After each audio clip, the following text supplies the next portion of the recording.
बोलो नंद के लाला के लाला जन्म सुने आई रे मैया दे दो बधाई। लाला जन्म सुने आई रे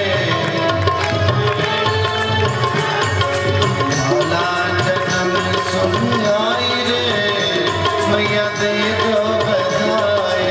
लाला जन्म सुने आई रे मैया दे दो बधाई। दे दो बधाई मैया दे दो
आदरणीय भक्तों, कंस के यहाँ पर एक भूत भी रहता था। अनेक राक्षसों के साथ साथ एक प्रेतात्मा भी रहती थी, एक भूत भी रहता था, हवा के रूप में। वायु रूप हो जाता था, भूत का तो रूप वायु होता है, और बड़ा भयंकर था, बड़ा दुष्ट था। उस भूत का नाम उत्कच था। और ये साधारण नहीं था। हिरण्याक्ष जो भगवान ने मारा था, 12 रूप लेकर के, सूकर बन करके पृथ्वी का उद्धार किया था, उसका ये पुत्र था पूर्व जन्म में। ये पूर्व में जब राक्षस के रूप में था तो ये बड़ा भयंकर था, बड़ा दुर्दांत था। हिमालय की तलहटी में लोमस ऋषि का, पवित्र लोमस ऋषि का आश्रम था।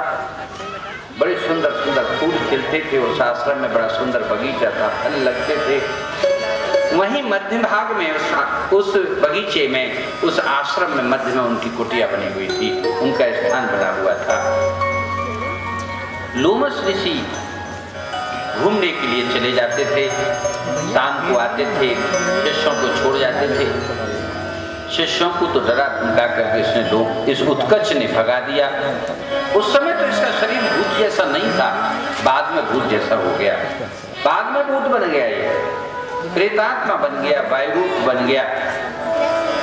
और वहां पर अनेक सुंदरियों को लाकर के उनके साथ में विहार करने लगा। और एक दिन इस दुष्ट ने उनके पूरे उपवन को, उन बगीचे को नष्ट भ्रष्ट कर दिया, फूलों को तोड़ दिया, वृक्षों को तोड़ दिया, और उनके जो यज्ञ इत्यादि के उपासक थे उन सबको उठाकर फेंक दिया, उसे नष्ट कर दिया। चूंकि राक्षसों का तो काम है कि वो, क्योंकि हिरण्यकश्यप दोनों ही बैरी थे ऋषि मुनियों के, और आश्रम में पहुंचा तो किसके, लोमस ऋषि के पहुंच गया। लोमस ऋषि बड़े, हमारे सप्त चिरजीवियों में लोमस ऋषि का भी नाम आता है। लोम का तात्पर्य जिनके शरीर पर बाल ही बाल हैं, बीज जैसे, और आज भी वो जीवित हैं। कहने का तात्पर्य है कि जब 4 युग बीत जाते हैं तो उनका एक बाल शरीर का पकता है और पक करके झड़ जाता है। जब पूरे बाल पक जाएंगे, झड़ जाएंगे, तब उनकी मुक्ति होगी, तब वो भगवान में संतुष्ट होंगे। ऐसे हैं लोमस ऋषि। स्वर्ग में जी अपनी तपस्या के बल पर सीधे ही आते हैं और सीधे ही स्वर्ग चले जाते हैं। स्वर्ग कोई ऐसी चीज नहीं है जहाँ ये पृथ्वी से ही सीधा रास्ता स्वर्ग में जाने का। हिमालय पर्वत से ऊपर बद्रिकाश्रम, उससे ऊपर जो है आश्रम है भगवान कुबेर का, उस कुबेर के आश्रम से उससे ऊंचे पहाड़ पर होकर के स्वर्ग को सीधे जाने का रास्ता है। बोलिए।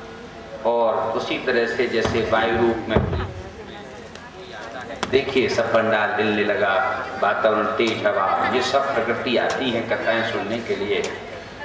ये सब आते हैं और मुक्त होकर के यहाँ से चले जाते हैं। कथा को सुन करके वातावरण कैसा हवा में हो रहा है। इसी तरह से लोमस ऋषि के आश्रम को उसने उजाड़ दिया, नष्ट भ्रष्ट कर दिया। और जो उनके शिष्य थे, एक आध दो बेचारे बच्चे वहाँ रहते थे, उनको मार पीट करके भगा दिया। ब्राह्मण कुमारों को जब शाम को लौट करके लोमस ऋषि पहुँचे तो वहाँ पर अपनी भार्याओं के साथ में, अपनी पत्नियों के साथ में विहार करता हुआ मिला। उन्होंने अपने आश्रम को नष्ट भ्रष्ट देखा तो आंखों से ज्वाला फूटने लगी, तपस्या का क्रोध बढ़ गया। बोला कि ऐसा कौन है, अपने बच्चों को, अपने शिष्यों को नाम लिया, लेकिन वह शिष्य हो तो बोले। अंतुगत का कुटी में पड़ा विश्राम कर रहा था, कुटिया में पड़ा हुआ। वहां जाकर के देखा तो एक दैत्य, वो भी हिरण्याक्ष का पुत्र उत्कच, उसे वो अच्छी तरह से जानते थे कि हे दुष्ट, तेरी ये हिम्मत कि मेरी कुटिया को नष्ट भ्रष्ट कर दिया तैने।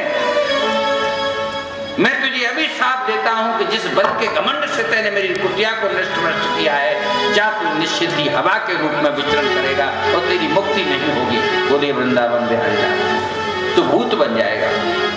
अब तो गिड़गिड़ाने लगा, उनके चरणों में गिर गया कि मुझे क्षमा कर दीजिए, मैं आपके प्रताप को नहीं जानता था प्रभु। मैं मुक्त नहीं होऊंगा, प्रेत बनकर के भटकूंगा, न भोग भोग सकूंगा, न जल पी सकूंगा, न भोजन कर सकूंगा।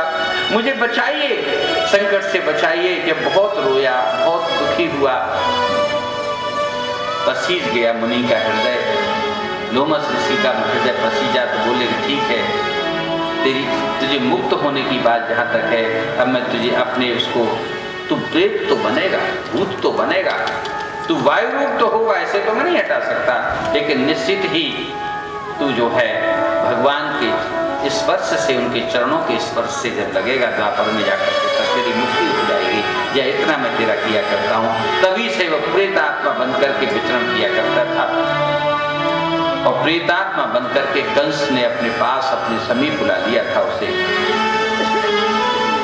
और बालक पर हवाएं बहुत जल्दी असर किया करती हैं, इसलिए नवजात शिशुओं के लिए हमारी माताएं, हमारे घरों में बड़ी विशेष परंपरा है कि नवजात शिशुओं को न किसी की दृष्टि पड़ने देती हैं और बाहर अग्नि इत्यादि जलाती हैं। प्राचीन काल में तो और ही ज़्यादा उनके लिए सब साधन बनाए जाते थे।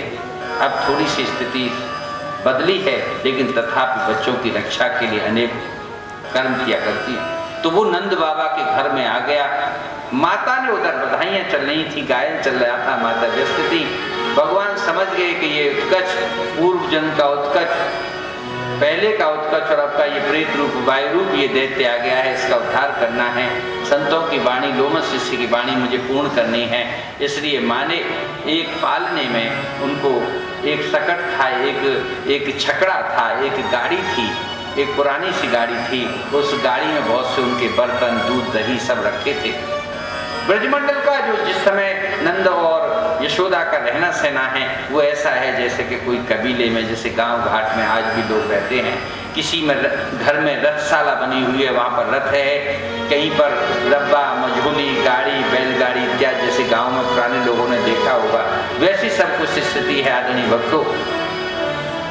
तो उन्होंने उसके नीचे उनको, और छोटे छोटे बच्चे भी वहाँ पर पास में खेल रहे हैं। अब तो वो भगवान पर हवा प्रहार करने के लिए आती है, उनको लाल पीला करने के लिए आती है, उनके प्राणों को लेने की कोशिश करने के लिए आती है, उनको सताने के लिए आती है।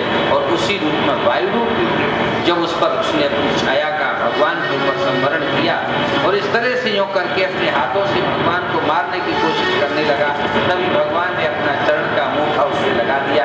भयंकर विस्फोट हुआ है उसकी छाया, उसकी हवा में भयंकर विस्फोट हुआ, शरीर फट गया और फटते ही उसमें से भगवान के चरणों को लगते ही दिव्य रूप होकर के एक सुंदर, जैसे कि पीतांबर पहने हुए हैं, उनके मुकुट बना हुआ है, गले में बैजंती माला जैसे है, भगवान के सारूप की मुक्ति को प्राप्त हुआ और भगवान को नमन करके और तत्काल ही वो स्वर्गलोक को चला गया, उसकी मुक्ति हो गई। बोली वृंदावन बिहारी लाल।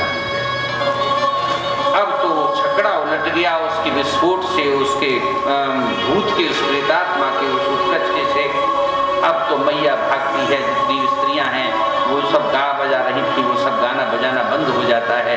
कहा ये मेरे लाल को क्या हुआ, मेरे लाल को क्या हुआ। कोई समझती है किसे नजर लग गई है, कोई समझती है किसे टोना लग गया है, कोई कुछ समझती है, कोई टोना समझती है, कोई जादू समझती है। और मैया ने भी अपने लाल को गले से लगा लिया। कहा रे कल परसों की बात थी, जैसे ये पैदा हुआ कि दूसरे दिन तो ये पूतना आई और वो दुष्ट सबने पहचान लिया था पूतना को कि ये उसके कंस की सेविका है, कंस की परिचारिका है। अच्छी तरह से समझ गई पूरी तरह से। तो माँ टोना का टोटका का इलाज कर रही है और बार बार क्या कहती है, कौशिन मार दियोरी